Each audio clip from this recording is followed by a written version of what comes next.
Just how can Marcelito Pomoy become a worldwide superstar after his amazing run on America's Got Talent Champions? This video is for Marcelito, so I hope you watch this because I'm going to share with you a strategy on just how you can do that. And my hope is, unlike so many of the past champions, you avoid some of the pitfalls that quickly eliminates your potential. Let's do this. What's up, y'all? It's Joe Master Lee here, and today I want to share with you some insight on how Marcelito can leverage all the exposure he's gaining from being America's Got Talent champion to become a worldwide sensation. Now, I made a video like this last year for another superstar who we really fell in love with by the name of Chris Clifford. And the video did really well because what I did was break down all the specific steps that Chris could do to capitalize on his newfound fame. And I think why so many people found it so insightful and why I really enjoyed making that video is because I come with about 20 years of experience of having worked in the entertainment industry, in particular working with celebrities and music stars and content creators in the digital space. And the one thing that's happening right now that I've always given advice to all these different up-and-coming artists is that you really need to start adjusting your strategy, your career, to capitalize on what's happening online. Now, the reason why I wanted to make this video for Marcelito specifically is because of a couple of reasons. One is because I feel like he has the most to gain of all the contestants in the finals to be able to level up from where he currently is. And there's a couple of things in his career path that has laid out an amazing foundation that he can definitely build upon. And I think unlike other acts, which we really love in America's Got Talent champions, like say Angelina Jordan, Marcelito really doesn't have much of an online presence yet that he's in control of versus what Angelina is doing, who's done an amazing job with her team, her family, in building that presence. And it's part of the reason why she has been so dominant in this competition as well. All right, so let's break it down, y'all. Now, there's no doubt that Marcelito has benefited greatly from the exposure that he's gained from AGT champions. I know a lot of fans out there lament the fact that AGT is really just using him for the views. Well, yes, of course AGT is using him for the views. That's exactly what AGT is all about, finding talent from all over the world in order to get viewers to come in to boost their ratings. On the flip side, Marcelito's on here because he wants the exposure. And in many ways, it's actually good that he didn't get the golden buzzer because that means that he gets to perform in front of a worldwide stage one extra time compared to the other golden buzzer winners. In other words, getting the golden buzzer actually is kind of a detriment to these artists who want the exposure, which is one of those things I always feel like they really should just change the way the golden buzzer works. Independent of the fact that this year's golden buzzer for Marcelito was a hugely controversial thing simply because AGT created this whole ridiculous storyline of why he didn't get it. I made a video about that, so if you want to go check it out, it's really juicy. But let's get back on this because I just wanted to showcase to you just how much exposure Marcelito has got from this. Now, one thing you can easily do is check out Google Trends, which is this great tool from Google that tracks how popular someone is online. And these are via the search terms that people type in into the Google search engine. And as you can see, Marcelito's exposure here has been very limited until his run on America's Got Talent, in which case it literally popped overnight. And the beautiful thing is, as you can see here, when he came on to perform again in the semifinals, it popped again. Now, this pattern that you see of popping is pretty consistent with how AGT exposure works. Usually that first performance gives you the biggest gain, and then as you progress on, it gradually tapers off.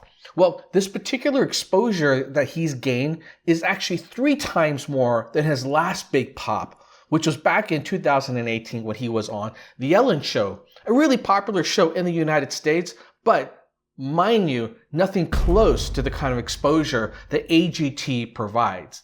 And that's mainly because The Ellen Show is actually a daytime talk show, which has a much more limited audience, while AGT is a prime time, nighttime show, meaning that there's millions more people watching the show. And if you want to compare this to some of the other exposure that Marcelito got over the last couple of years, well, his last big pop before that was back in April 2017, and this was on the Wish Bus. And this was for a performance he did on the Wish Bus, in which case the AGT exposure was about 8 times bigger in terms of what he gained at that time. Doble cara! Doble cara!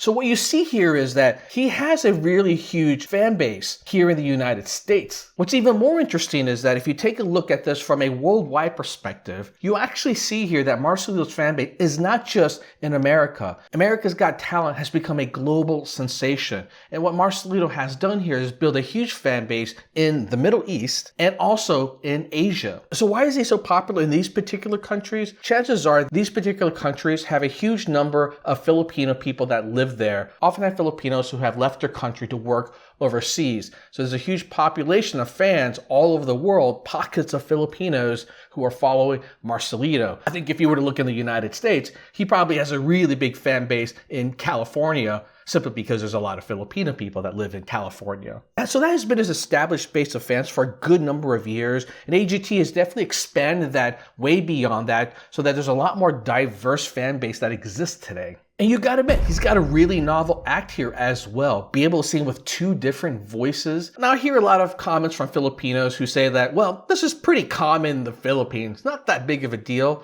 That may be true, but on AGT, it is very novel, and for the rest of the world, it's very novel. So that becomes an opportunity to capitalize on something that most of us don't get to see that often. So with these different countries that we determine, being a worldwide star is about going to where the fan base is. Marcelito needs to capitalize on this and start touring in these different countries, which I'm sure he's starting to do. But I think if he were to take a look at where these pockets are, there might be opportunities of countries that he may not realize just yet. Touring throughout North America, of course, a brilliant strategy given that AGT just wrapped up. And I definitely know he's been performing in Dubai before, which is one of the reasons why there's a big fan base there already. But thinking about his touring schedule as part of his worldwide strategy is really important. To this day, touring still remains one of the biggest revenue drivers for music artists. I don't think people realize that album sales actually are pretty secondary compared to the amount an artist can make by doing live appearances. I would argue that if an artist is actually really clever about it today, they can also build a huge online presence, in which case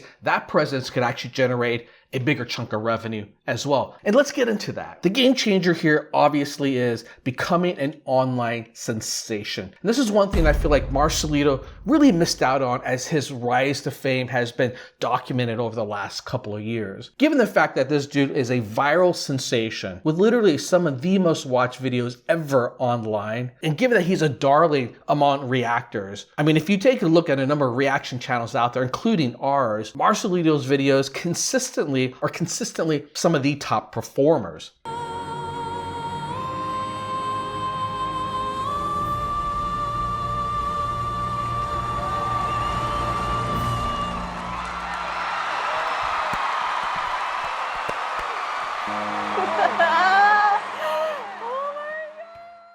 His fan base are very dedicated to him and love watching other people jump on board. But all those viral videos are not videos that he had ever posted up. So in other words, it's an audience base that he can go back and tap over and over again. Ideal time for him to have engaged with this was literally that first week when he was on AGT, when he had that biggest pop, right?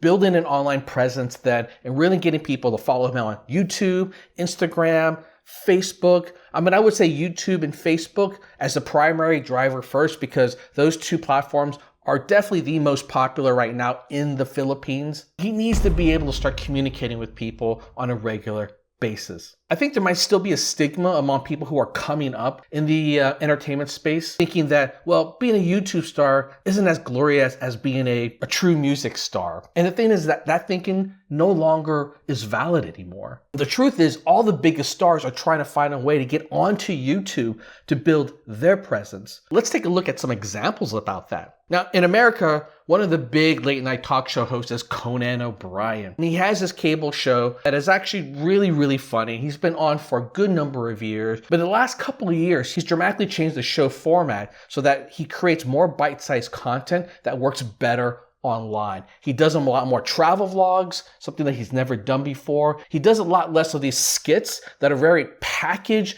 and done on air. And he does more skits that are more behind the scenes, talking about what he's doing, basically working at the show. And he features a lot more of his staff and the people around him. And this content is hugely successful online. And I would say it's one of the reasons why he continues to build a massive audience around what he calls Team Coco. It's not even about him anymore. It's his team of people that helps him create content, create the story around him. And now he's become bigger than he ever was when he was on TV. If we're talking about music artists, even someone like Angelina Jordan, who's a huge hit this year on AGT, and even Connie Talbot, who is a huge sensation in Britain, had already built huge fan bases online. Millions of followers, in fact. Someone like Angelina Jordan not only has one channel, but multiple channels online. Her main channel, as well as another channel where she literally just posts up cover songs. And the thing is that her cover songs aren't even slickly produced. They have a quality about them that feels very raw, that feels like you are there with her, as if she's filming on her phone, and she's seen a lot of different songs and playing around with different genres and expanding her fan base. And this is key because in today's world of music, that initial fan base that you have powers you to the top of the charts. Without that fan base, it is very difficult to sell any records. It is very difficult to do concerts. You need an existing fan base that fills in a chunk of those seats in those concerts, that buys initial chunks of albums when you just launched the album, because it pushes that stuff to the top of the charts. And I'll tell you, it's so effective today. The fact that Marcelito is even more popular than all these different YouTubers means that he's missed out on an opportunity to date, to leverage that to fuel his music career. To be famous today, to truly make it big in the music industry today, you can't wait till you have an album out to pop. You constantly have to engage with your audience day in and day out in order to create little pops along the way, leading up to perhaps a singles release, which is a bigger pop, or a live performance, which is an even bigger pop. So what kind of content should Marcelito be creating online? Well, we do know that he just started a YouTube channel, which has a couple of videos up there. And I think he needs to rethink that strategy a bit because for the most part, he's just posting up some raw footage that he takes while he's sitting down, singing karaoke with the family. I think his most popular video was when someone was behind the stage at his performance for AGT, showing what it looks like while he's performing. And that video is a good example of what he should post up. His life is about to change after this. He's going to be touring around the world a lot more. He's going to be on the road, and it's going to be hard, and it's going to be exciting as he meets up with more fans. And that's kind of stuff that fans want to see. They want to be with you with that journey that you're on, Marcelito. You get almost thinking of like those touring videos that popular bands, whether it's Taylor Swift creates or even BTS, those kind of videos becomes a way for your fans to connect with you on a more intimate level, but it also feels like a shout out to your fans as they really appreciate the fact that they get to come along with you for the ride. It doesn't have to be slickly produced. It's really more about sharing the experience and the emotions you feel, the highs, the lows, you're tired, you're happy, all these things. If you just put it out there, I'm certain your fan base will support you and realize just how hard you work to build upon your career. And in fact, you don't even need to edit your videos. You could easily hire an editor to do that. I've worked with some of the editors in the Philippines. They're very affordable, just a couple of dollars an hour, and they can edit a video for you that you post up at least once a week, ideally a couple of times a week. They can even help you edit your thumbnails so it looks more professional and drives higher click-through rates. And in fact, you can even showcase some of the things that you're learning along the way.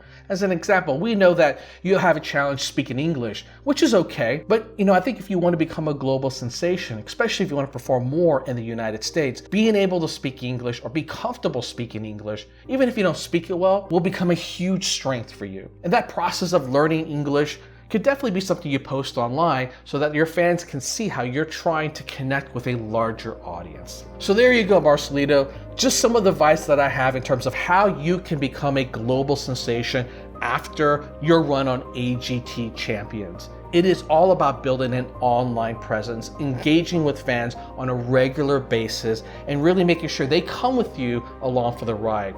This is really key because I know so far in the last couple of years, you've had some challenges, struggles in terms of being able to maintain this life that you love being a performer. And that's because your fans are losing touch with you.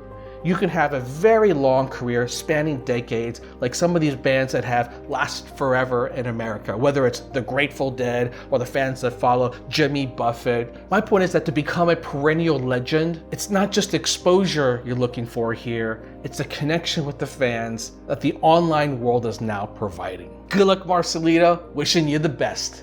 Peace out.